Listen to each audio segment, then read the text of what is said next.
어제 오후 늦게 우리 유아부 시대 에어컨이 에러불이 떠 있는 것 다시 한번 확인하면서 내일 주일인데 어떡하나, 무더운데 어른도 힘든데 우리 아이들이, 어린 영유아 어린이들이 더위 속에 어떻게 예배를 드릴 수 있을까 이렇게 걱정을 했는데 아침에 와서 보니까 역시 젊은이가 났습니다. 콘센트를 뺐다가 꼈더니 에러불이 사라졌다는 그런 이야기를 들었습니다. 참 다행입니다. 더워지면서 우리는 건강에 대해서 주의하고 더 많이 신경을 써야 합니다. 그런데 오늘 성경을 보면 우리의 건강은 전인적인 건강이고 또 전인적인 건강 속에서 가장 우리 그리스도인에게 중요한 건강은 바로 신앙의 건강일 것입니다.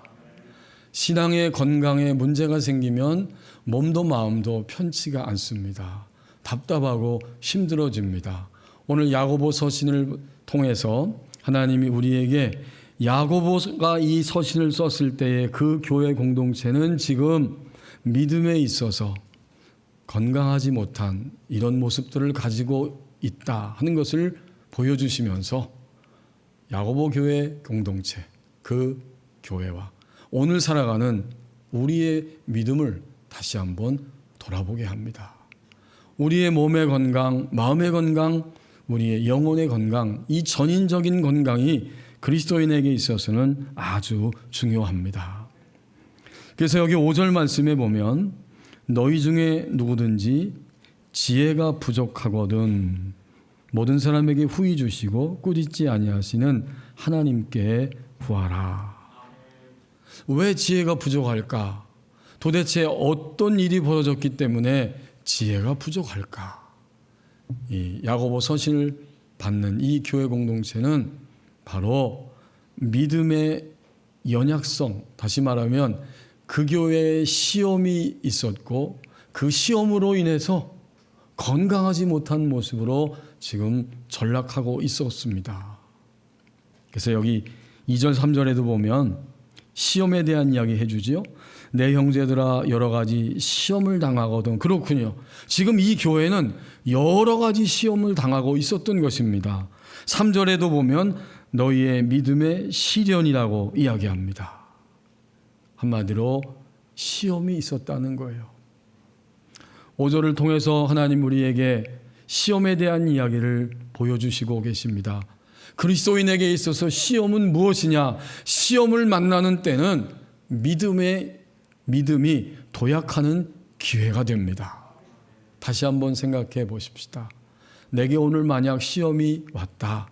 현재도 시험이 내게 왔을 뿐만 아니라 나는 그 시험에 깊이 빠져 있는 상태다. 그것이 무엇이냐? 믿음이 도약하는 기회입니다. 그런 거로 5절 앞부분에 보면 너희 중에 누구든지 지혜가 부족하거든 이라고 말합니다. 왜 지혜가 부족해요? 지금 시험 앞에서 어떻게 해야 할지 답답하고 힘이 든 거예요. 도저히 나의 지혜로는 이것이 답이 보이지 않는 거예요. 그들은 시험에 들었습니다.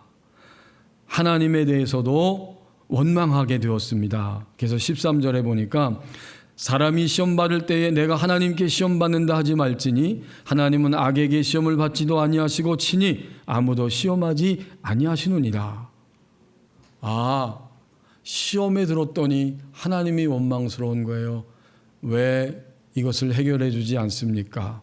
왜 이것이 나를 이렇게 힘들게 하도록 나의 인생 가운데 이런 시험거리를 주셨습니까? 이러면서 교회 공동체가 시험 속에 있는 거예요. 시험은 두 가지 면이 다 있죠. 하나는 유혹입니다. 하나님의 말씀대로 내가 믿을 수 없고 판단할 수 없고 그 말씀을 따라서 나의 걸음걸이를 옮길 수 없어. 이것은 내게 있어서 불가능한 일이고 나는 그렇게 하고 싶지도 않아. 라고 마음이 요동치면서 유혹을 받을 때 이게 바로 시험이죠. 또 다른 측면은 곧 우리가 익히 아는 대로 그것은 정말 나는 다 지금 이해할 수 없어도 하나님이 나의 어떠한 면을 보시고 그것을 더 온전케 하시기 위해서 환경 가운데 주시는 시련, 나의 믿음을 테스트하면서 실체를 보게 하시고 그래서 더 온전한 방향으로 끌고 가시기 위한 시련의 의미가 있습니다. 유혹도 시험이고 시련도 시험입니다. 이들은 교회 안에서 가만히 보니까 서로 시험이 들었어요. 말 따로 행동 따로. 분명히 사랑을 이야기하고 진리를 이야기하고 겸손을 이야기하고 있지만 그 말과 행동이 하나로 이루어지지 않고 있는 거예요. 그러므로 말 따로 행동 따로 하는 목사님을 보면서 권사님을 보면서 집사님을 보면서 서로의 교우들을 보면서 시험에 드는 겁니다. 그 단초를 2장 26절에서 이렇게 표현해 주고 있어요. 영혼이 없는 몸이 죽은 것 같이 행함이 없는 믿음은 죽은 것이니라. 아, 그렇군요. 행함이 없어요. 말은 잘하는데 남에게 설득도 하고 이야기도 하는데 말과 행함이 일치가 되지 않는 거예요. 이 모든 것을 다 합해서 바로 시험이라고 표현하고 있고, 이렇게 턱 시험에 들다 보니까 내가 어떤 판단을 가지고 움직여야 할지 그 방향이 보이지 않는 겁니다. 그래서 하나님은 그런 시험 가운데 있는 교회 공동체를 향해서 얘들아, 시험을 만나는 때는 믿음이 도약하는 기회가 되는 거야. 시험을 만나서 더 부정적이고 더 약해지고 더 두려운 가운데 뒤로 물러가는 부정적인 일도 일어나고 있고, 오히려 그 시험을 통해서 이전에는 내가 상상할 수 없었던 믿음의 눈이 열리고 길이 열리고 하나님이 역사하시는 것을 볼 수 있는 부정적인 그런 상태에서 벗어나서 놀라운 긍정의 역사를 향해 나갈 수도 있습니다. 그래서 5절 말씀에 보면 하나님은 시험 가운데 있는 모든 교우들을 향해서 그들이 도약할 수 있는 길로 안내하고 계시는 거예요. 그래서 하신 말씀이에요. 너희가 시험 중에 있지, 너희가 이런 가운데 너희 중에 지혜가 부족하거든 이라고 말씀하고 있는 겁니다. 이렇게 지혜가 부족하기 때문에 모든 사람에게 후히 주시고, 이 후히 주신다는 표현은 무조건 주시고 순전하게 주시고 그렇게 하나님이 주신다는 거예요. 더더욱 시험 가운데 있는 우리를 향해서 하나님은 어떤 분인가? 꾸짖지 아니하시는 하나님께 구하라. 꾸짖는다는 것은 나무라고 책망하는 거예요. 너가 요렇게 잘못했기 때문에 요런 일이 온 거야 라고 우리를 나무라고 책망하는 것이 우리 인간의 모습이지만, 하나님은 하나님께 지혜를 구하기 위해서 무릎을 꿇고 나올 때 꾸짖지 아니하시고 후히 주시는 그런 하나님 아버지이십니다. 그래서 하나님께 구하라. 그리하면 주시리라. 우리는 오늘 나의 시험을 생각해 보십시다. 오늘 내 마음 깊숙한 곳에 가족들을 생각할 때 시험 들어 있어요. 나의 직업을 생각할 때, 일들을 생각할 때에 시험 들어 있습니다. 또 우리나라를 생각하고 우리 교회와 이 교회 공동체 전체를 볼 때도 우리는 시험에 들 수도 있고 시험에 든 이런 분들도 있을 것입니다. 16세기의 종교개혁가인 루터가 그가 말하는 믿음이 있습니다. 그는 믿음을 이렇게 그의 글에서 표현하고 있는데, 신나는 맞바꿈이다. 아주 신이 나서 교환하는 것이 믿음이다. 이렇게 말했어요. 우리가 주님을 믿을 때 우리의 영혼이 믿음을 통해서 그리스도와 영적으로 결혼하는 것이다. 곧 연합을 이루게 되는데, 이런 연합을 이루면 어떤 일이 일어나느냐? 신나는 맞바꿈이 일어난다. 믿음을 이렇게 설명하고 있어요.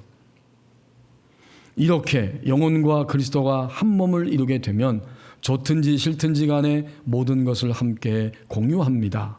그래서 그리스도께 속한 것은 믿는 영혼 그 자신의 것이 되고, 그 영혼에게 속한 것은 그리스도 예수 그분의 소유가 됩니다. 그리스도께는 모든 소유물과 복들이 속해 있는데 이제 그것들은 그 영혼의 것이 됩니다. 신자의 것이 된다는 거죠. 그리고 그 영혼에게 지워져 있던 모든 악들과 죄가 이제 바로 그리스도의 것이 됩니다. 이 시점에서 신나는 맞바꿈과 분투가 시작됩니다. 신이 나는 거예요. 내 죄악과 교만과 어리석음과 무능함이 그리스도의 능력과 그리스도의 지혜와 풍성함으로 맞바꿔지는 역사가 일어나게 되지요. 신이 나는 겁니다. 물론 그 가운데 분투의 역사가 있어요. 왜냐하면 나는 여전히 놓았지만 놓지 않으려고 하기 때문에, 다 맡겼지만 또다시 맡길 수 없기 때문에 갈등하고 원망하면서 이 야고보 서신을 받는 교회 공동체와 같이 말 따로 행동 따로 하는 이런 분리가 된 상태가 내 안에 여전히 있기 때문에 분투하는 전투의 역사도 있을 것입니다. 그렇지만 결혼을 통해서 한 몸을 이룬 부부가 이제 자신의 모든 것을 함께 소유하고 공유하는 것처럼 그리스도와 신자는 모든 것을 함께 공유합니다. 신랑이신 그리스도는 신부인 우리의 모든 약함, 죄, 슬픔, 좌절, 고통, 정죄, 죽음을 가져가셔서 그것을 모두 담당하신다. 그리고 그 대신 그리스도의 자유, 생명, 기쁨, 위로, 은혜, 승리와 바꾸어 주십니다. 이게 신나는 맞바꿈이고 그것이 바로 루터가 말하고 있는 믿음의 세계였습니다. 그런 거로 오늘 5절을 통해서 말씀합니다. 유혹이든지 시련이든지 시험을 만난 때는 믿음이 도약하는 기회입니다. 이렇게 믿음이 도약하는 기회라고 하나님이 야고보의 입을 통해서 말씀해 주시면서 더 구체적으로 그러면 어떻게 맞바꿈이 일어나는가? 6절에 보니까요. 오직 기도하되 믿음으로 구하라고 말씀합니다. 조금도 의심하지 말라. 의심하는 자는 마치 바람에 밀려 요동하는 바닷물결과 같다. 사실 우리는 시험 가운데 주님께 머리 숙여 기도하지만 우리에게는 의심의 물결이 몰려올 수 있습니다. 그러니까 이 6절에서 우리의 의심을 파도가 쳐서 물결이 요동하는 것처럼 그 장면을 통해서 우리의 믿음의 모습을 비춰주고 있잖아요. 우리는 주님을 과거에 믿었어요. 지금도 믿고 있어요. 하지만 오늘 이 사건과 이 문제 앞에서만큼은 아직은 믿어드릴 수가 없는 부분들이 있기 때문에 이것은 마치 파도에 요동치는 물결과 같이 우리 내면이 시험 들고 약해지면서 그렇게 의심 가운데 있게 되는 장면들입니다. 지금 예배하는 우리 마음 가운데 의심의 물결이 일어나고 있지는 않습니까? 내가 40대인데 50대인데 60대 70대인데 그리고 이제 이 세상을 떠나야 할 날들이 다가오는데 나의 마지막 모습은 어떻게 될 것인가? 나는 20대로서 미래를 향해 준비하고 달려가는데 다 어려운 이러한 21세기 속에 살아가면서 과연 내가 직업이나 제대로 가질 수 있을까? 우리 가정에 하나님이 자녀를 1명, 2명, 3명, 4명까지 주셨는데 우리 자녀들 이 어려운 시기에 어떻게 키워갈 것인가? 뭐 이런 것들이 다 우리 안에 일어나는 물결들입니다. 근데 믿음은 얼마나 놀라운 것인지 오늘 6절에서 말합니다. 오직 믿음으로 구하고 조금도 의심하지 말라. 의심하지 말라는 거예요. 우리가 만약 의심하는 순간은 어떤 거예요? 바람에 밀려서 요동치고 있는 바닷물결과 같은 것이다. 얼마나 불안해요. 얼마나 답답해요. 얼마나 눈물이 나요. 얼마나 답이 없어요. 얼마나 절망스러운 것들이 우리 마음을 왔다 갔다 하고 있습니까? 이것이 믿음의 세계에서 일어나는 의심의 모습들이라는 겁니다. 그러면 의심을 넘어서는 이 기도는 도대체 어떤 것일까? 의심의 물결을 넘어서는 기도는 어떤 것이겠습니까? 그것은 숙달이 필요합니다. 우리의 삶의 모든 분야는 다 숙달이 필요하지요. 다 숙달될 때에 안심할 수 있게 됩니다. 제가 서울교회에서 섬길 때 어떤 안수 집사님 부부하고 저희 아내하고 함께 또 식사를 하게 됐는데 이런저런 이야기를 하다가 그 부인 집사님이 저에게 이런 이야기 한 기억이 납니다. 목사님, 우리 남편 설거지는 예술이에요. 그러더라고요. 아니 이게 무슨 소리야? 미술에서 예술이고 노래에서 예술이 나오지 설거지에서 무슨 예술이 나오나 그랬어요. 처음에는 서툴렀는데 그 다음 보니까 얼마나 시간이 짧아지는지, 설거지 계속 하다 보니까 숙달돼서 시간이 짧아졌어요. 그 다음에 처음엔 설거지하고 거기 밥풀 같은 약간 그 찐득이 흔적이 남았었는데 시간이 흘러가다 보니까 그런 흔적도 없이 설거지한 그릇이 깨끗해졌다는 거예요. 우리 남성분들의 표정이 조금 어두워집니다. 설거지 시킬까 봐 그러는지. 아무튼 그 다음에 세 번째가 진짜 예술의 의미였어요. 시간 단축되지요. 그 다음에 찌꺼기 없이 하나하나 반짝반짝 빛나는 그릇을 그렇게 되게 씻어놨지요. 세 번째는 보니까 어느 날 나갔다가 들어왔는데 남편이 설거지 해놨는데 그 그릇이 얼마나 멋지게 거기에 배치되어 있는지 이게 예술이라는 거예요. 설거지의 예술은 배치의 예술이었구나. 그걸 알게 됐어요. 배치해 놓은 것까지 아주 멋지게 배치를 해놨다는 거예요. 이게 이제 숙달된 거죠. 우리가 의심의 물결을 넘어서는 기도는 결국 이것입니다. 시간을 정하고 장소를 정하고 시간과 장소를 정하고 지속적으로 하는 기도가 의심의 물결을 넘어서게 합니다. 여러분, 이 기도는 깊이 있는 기도로 우리를 이끌어갑니다. 그러나 우리는 다시 한번 깨달아야 돼요. 우리가 좀 더 기도를 잘하고 수시로 길을 가면서도 기도하고 성령님의 음성을 듣는 자리에 갔다고 할지라도 그것과 별개로 우리는 시간과 장소를 정하고 지속적으로 우리의 인생을 하나님 앞에 드리면서 하나님과 교통하는 이 기도가 반드시 필요합니다. 우리를 돌아보십시다. 만약 시험과 시련, 유혹의 무게가 80톤이라고 하면 우리가 주님 앞에 시간을 정하고 주님 앞에 장소를 정하고 드리는, 집중하여 지속적으로 드리는 무게는 얼마나 되었습니까? 시험이 80톤이라면 적어도 80톤의 기도를 드려야 하고, 그리고 완전히 발로 밟아 누르고 주의 말씀대로 승리하려고 하면 80톤을 넘어서는 시간과 장소를 정하고 드리는 지속적인 기도가 있을 때 마침내 하나님이 열어주시는 지혜의 역사를 볼 수가 있게 됩니다. 지혜를 구하라는 앞의 이야기는요, 지혜는 통찰력이죠. 어떤 일과 문제들 앞에서 본질을 알아보는 이러한 통찰력이고, 그것을 해결하기 위하여 방법까지도 알 수 있는 그 시야가 열려지는 게 지혜라고 하는데, 신앙인의 지혜는 무엇이겠습니까? 그것은 당연히 우리 앞에 오는 모든 복잡한 일들과 사건들이 있는데,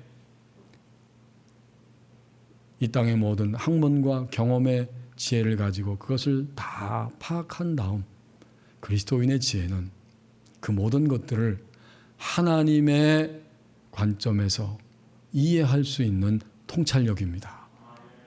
그게 성경이 말하는 지혜예요. 그건 우리의 생각을 뛰어넘을 수 있고 우리의 생각과는 정반대일 수도 있어요. 그것은 우리 분야가 아니에요. 만약 하나님 앞에 장소와 시간을 정하고 지속적으로 기도하면서 그의 인생을 살아간다면 이러한 하늘로부터 오는 빛나는 지혜가 있어서 하나님의 이해력을 가지고 하나님의 관점을 가지고 그것을 바라보는 눈이 열려지게 된다는 것입니다. 그때 우리는 내 마음이 기쁘든지 슬프든지 나의 경험과 맞든지 맞지 않든지 우리는 하나님의 이해력을 가지고 하나님이 하라고 하는 그 일을 행할 수 있게 됩니다. 이것이 시험, 그 속에서 의심이 오고 의심 때문에 요동치고 도대체 왜 나에게 이런 일이라고 하면서 의심의 물결 속에 넘어지지 않도록 하나님이 우리를 이끌어 가시는 놀라운 응답과 역사입니다. 오늘 만약 내게 나에 대해서, 나의 인생에 대해서, 우리 자녀들의 인생에 대해서, 우리 교회와 이 땅의 미래 가운데 그런 것들에 대해 사람이 얼마나 연약한지 몰라요. 제가 굉장히 연약해요. 인구가 점점 줄어가고 우리나라가 2050년이 되면 이제 노년 인구가 더 많아져서 젊은이들이 그 섬겨야 할 그러한 그 노인들이 10명 중에 4명으로 늘어난다는 거예요. 그럼 이제 50년이면 나는 이 땅에 있을지 없을지도 모르겠지만 우리 자녀들은 힘들어서 어떻게 살아가나. 이런 생각이 쓱 스쳐가더라고요. 참 우리는 약합니다. 현재도 미래도 우리는 의심의 물결이 끊임없이 오는 이 인간의 삶 속에서 그것을 넘어서면서 하나님의 지혜로 살아갈 수 있게 됩니다. 안산에, 경기도 안산에 약국을 하는 그 진정주 사모님이 있는데 진약사예요. 진약사. 근데 교회를 개척하고 굉장히 힘이 듭니다. 남편 목사님과 함께 교회를 개척하고 섬기고 본인은 가정경제 때문에 약학을 전공하고 약사가 되어서 계속 약국을 운영하는데 하루에 9시간씩 일하니까 너무너무 힘들고 피곤해요. 그 다가구 주택에서 살고 있었는데 일을 마치고 몸이 너무 피곤하고 지칩니다. 하지만 옥상으로 올라가는 거예요. 내가 기도해야 살지. 이 세 아이들을 내가 어떻게 먹여 살려? 남편 목사님과 함께 하나님이 주신 사명을 내가 어떻게 감당해?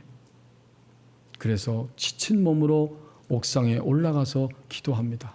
일 마치고 집에 오면 10시 반인데 약국 운영하면서 그러면 문을 열고 방에 들어가서 그 올망똘망한 눈동자 3명의 아들 딸들 3남매를 보면서 안아주고 너희들 사랑해 라고 이야기하고 그냥 누워버리고 싶지만 그날도 추운 겨울인데 그래도 가야 한다 하고 아이들 손을 놓고 옥상으로 올라갑니다.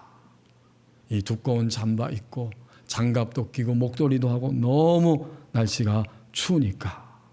그런데 계단을 올라가는데 그날만큼은 정말 올라가기가 쉽지 않았어요. 가고 싶지 않았어요. 이런 표현을 쓰고 있어요. 마치 내가 지친 몸을 이끌고 그래도 고쳐먹고 억지로 올라가는데 사형 집행장에 가는 것 같았다. 옥상 가기가 끔찍히도 싫었습니다. 그래도 발걸음 옮겨서 이제 옥상문을 철코덕 여는데 여는 순간 옥상문이 갑자기 확 열려버리더래요. 그리고 앞을 쳐다봤더니 마치 어떤 콘서트나 또 그런 데서 무대 장치한 것처럼 거기에 하얗게 연기가 쫙 깔려 있더래요. 문을 열었더니 깜짝 놀랐어요. 그래서 그 연기를 보면서 충격을 받으면서 신선한 충격이죠. 발걸음을 한 걸음 두 걸음 딱 옮겼는데 옥상이 얼마나 포근하고 따뜻한지 하나도 춥지가 않아요. 그때 그는 깨달았습니다. 하나님께서 하신 놀라운 역사를 거기서 보았어요. 그리고 그날의 체험을 이렇게 표현해 주고 있습니다. 나보다 먼저 나를 기다리신 하나님. 그 추운 겨울 끔찍히도 가고 싶지 않아 너무 힘들어서 하지만 일정한 장소 일정한 시간 내 인생을 걸고 주님을 만나야 하기 때문에 옥상에 올라갔더니 그 추운 겨울에 잔치를 베풀어 놓으시고 그리고 나보다 먼저 나를 기다리신 하나님이셨습니다. 그때는 또 약국 운영하면서 답답한 일이 있었다고 합니다. 약사를 한 사람 더 써야 되나. 그런데 그 약사의 처방전이 1인당 75건이 넘으면 상당한 액수의 조제료를 정부가 가져간다고 그래요. 조제료를 삭감하는 거죠. 어떻게 할 것인가. 약사를 하나 더 쓰면 인건비는 또 더 많이 줘야 되는데 이게 너무 힘들어서 주님 어떻게 하면 좋겠어요? 답답하고 힘들어요. 라고 그날에도 질문하고 있었는데 바로 그날 옥상에 올라간 그날 아직은 약사를 안 써도 된다 라고 하는 하나님의 음성이 들려졌다고 그래요. 이제 모든 고민이 단번에 날아갔어요. 그날 이후에도 하나님이 약사를 쓸 때까지는 약국이 어떻게 되든지 간에 나는 약사를 쓰지 않겠다. 옥상에 올라가서 지속적으로 기도한 진약사 이 사모님의 고백이 있습니다. 그 안에 몰려왔던 의심의 물결이 일순간에 다 사라지고 말았습니다. 그렇습니다. 어제 살았지요 우리가? 오늘도 살고 있어요. 오늘 턱끝만큼의 의심의 물결이 우리 안에 있다고 하면 우리는 지속적으로 시간과 장소를 정하고 기도의 자리로 나가야 할 것입니다.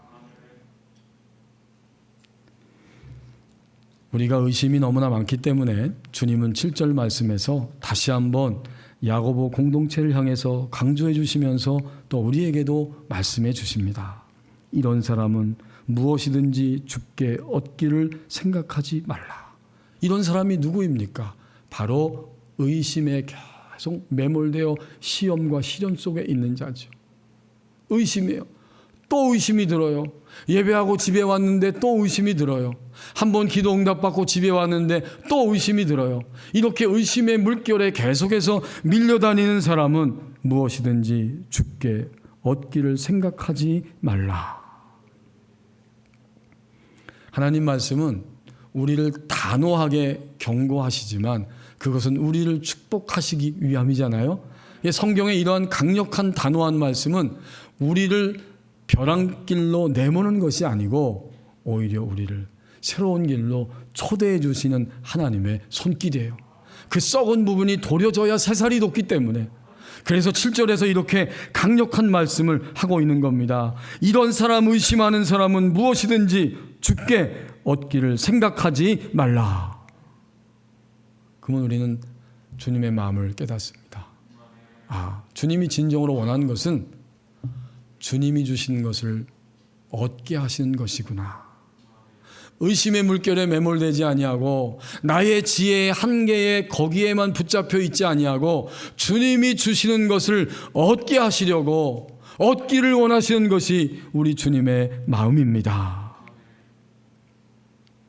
결국 7절 말씀은 주님을 믿을 때 믿음의 실제는 주님께 얻는 생활로 나아가게 한다는 의미입니다.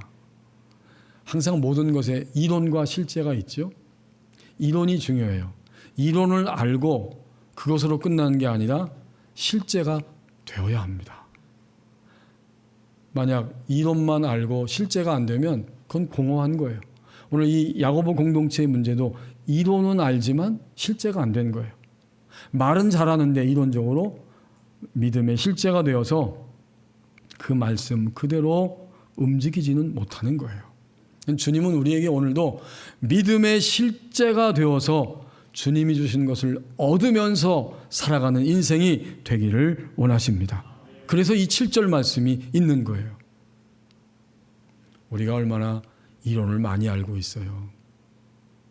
100권의 책을 다 읽었어도 뼈 아프지만 단 한 가지의 실천력이 없으면 아무 소용이 없어요. 그건 그냥 이론이에요. 한 권의 책을 읽었어도 그 한 권의 책에서 깨달은 것을 몸으로 움직여 말하고 행동할 때 그것이 실제입니다. 이건 참 저에게도 뼈아픈 이야기입니다. 앞으로 남은 인생의 시간은 이론도 중요하지만 이론이 실제가 되어서 주님이 주신 것을 얻으며 승리하는 우리의 생활이 되어야 할 것입니다. 여러분, 성경은 이론이에요. 하지만 이론이면서 실제예요. 이 이론대로 움직이기만 하면 생명이 되는, 살아 역사하는 실제가 되는 생명의 말씀이 바로 성경이고 하나님의 말씀입니다. 성경 전체를 한마디의 이론으로 표현할 수 있죠. 우리 다 각자 그것을 하나님 주신 은혜 가운데 그렇게 표현할 수 있어요. 저 개인적으로는 성경 이론이 이 66권이 한마디로 무엇이냐라고 물어보신다면 저 개인적으로는 성경은 하나님의 말씀은 한 가지 이론인데 곧 하나님은 사랑이시다. 이 한마디예요. 이 한마디를 66권이 풀어쓰고 있는 거예요. 그러면 하나님이 사랑이시다 했기 때문에 우리는 이제 이론에서 벗어나서 실제로 들어가는 거예요. 하나님의 사랑을 끊임없이 공급받는 것이고 하나님을 사랑하는 것, 그것이 우리 인생 전부가 되는 것입니다. 더 나아가서 그렇게 됨으로 인하여서 하나님의 사랑을 다른 사람들에게 나를 통해서 보여주고 흘러가게 하는 자리까지 가는 것, 이것이 실제입니다. 이런 실제를 얻게 하시는 거예요. 몇 년 전에 돌아가셨지만 조용기 목사님이 그런 간증을 하신 적이 있습니다. 그분은 장이 약하기 때문에 40년 동안 장염을 앓으며 살아갔어요. 젊은 시절에 폐결핵 때문에 심하게 앓으면서 수술도 받고 항생제를 많이 먹었더니 그 장이 다 상했다는 거예요. 부산 출신이더라고요. 보니까 부산 출신이기 때문에 해물을 무척 좋아하는데 굴 한 젓가락만 딱 찍어서 먹어도 속이 난리가 나는 거예요. 화장실 계속 가게 되고 배가 아파서 견딜 수가 없습니다.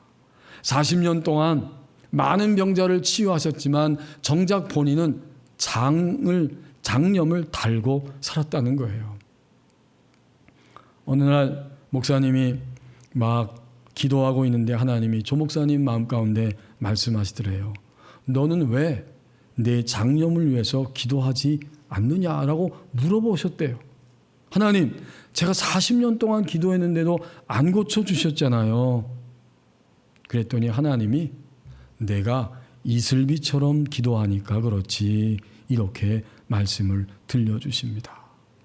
여러분, 조용기 목사님이 하나님이 쓰실 때 그 신유의 역사는 대단해요. 본인이 막 그냥 아프면서도 환자가 오니까 그냥 문만 딱 열고 그 환자에게 손을 꼭 기도했더니 바로 치유가 됐어요. 이런 놀라운 역사들이 많이 있습니다. 그런데 하나님이 내가 이슬비처럼 기도하니까 그렇지라고 말씀하시니까 저는 하나님, 제 장염이 사도 바울과 같이 육체의 가시인 줄 알았어요. 바울에게도 많은 체험과 기적과 능력이 있기 때문에 하나님이 겸손하도록 가시를 주셨다고 했는데 제 육체도 그런 줄 알았어요 라고 말씀드렸더니 하나님께서 너는 3층 천까지 갔다 왔느냐 이렇게 물어보시더래요. 여러분, 고린도후서 12장 1절부터 3절 그리고 그 이하에 보면 바울이 3층 천에 올라간 이야기를 고백하고 있죠. 바로 그 이야기예요. 셋째 하늘에 올라갔다, 그 말을 고린도후서 12장 3절에서 말하고 있어요. 그 당시의 세계관 속에서 보면 하늘이 있는데 세 분야가 있는 거예요. 3층 천으로. 첫째 하늘은 우리가 보는 것처럼 새들이 날아다니는 이 하늘이죠. 그거보다 더 높은 곳에는 둘째 하늘이 있는데 바로 태양과 달들이 있는 하늘이고, 가장 높은 셋째 하늘은 하나님 자신이 머물러 계시는 바로 내세 천국 4차원의 영적 세계를 의미합니다. 하나님이 너 거기 갔다 왔냐 물어보시니까 조 목사님이 가만히 생각해 보니까 저는 못 가봤습니다 라고 대답할 수밖에 없었죠. 하나님이 말씀하십니다. 그렇다면 그것은 육체의 가시가 아니다. 너에게는 내가 그런 계시를 준 적이 없으니까 장염은 그냥 내가 가지고 있는 질병이다 라고 말씀하시는 거예요. 그러면서 다시 한번 이슬비처럼 기도하지 말고 집중적으로 장염만을 위해서 기도해봐라. 그 음성을 듣자마자, 성령의 음성을 듣자마자 그 자리에서 깨달았어요. 내가 깊이 기도한다고 했지만 기도의 세계는 이렇게 더 깊고 넓고 또 다른 세계가 있구나. 당장의 그 자리에서 하나님, 장염을 고쳐주십시오, 이 말을 반복했습니다. 하나님, 제 장염을 고쳐주시옵소서라고 1시간 기도했는데 그 자리에서 장염이 나았습니다. 여러분, 이게 뭘까요? 이것은 주님을 믿고 난 이후에 얻음입니다. 이름이 아니라 얻은 거예요. 오늘 하나님이 7절을 통해서 말씀합니다. 이런 사람은 무엇이든지 주께 얻기를 생각하지 말라. 이건 반대 이야기예요. 너희는 내가 간절히 소원하는데 나의 사랑하는 자녀들아, 믿음의 실제가 무엇인지 아니? 그것은 나를 통해서 얻고 얻으면서 인생을 살아가는 것이다. 이제 우리는 주님께 함께 주님을 바라보며 이 시간 기도하기를 원합니다. 정말 나의 남은 생에 반복되는 시험들 앞에서 유혹도 시련도 있겠지만 믿음의 실제를 통해 주님께 얻고 얻는 그 길로 나가기를 소원합니다. 기도하겠습니다. 우리 합심해서 함께 1분 동안만 기도하겠습니다. 주님, 제게 시험이 있습니다. 앞으로도 반복될 수도 있을 것입니다. 하지만 이것은 믿음이 도약하는 기회입니다. 의심의 물결이 몰려오기도 하겠지만 지속적인 기도를 통해 주의 뜻을, 주의 지혜를 구하게 하옵소서. 마침내 얻고 얻는 생활로 나아가게 하옵소서. 함께 기도하겠습니다.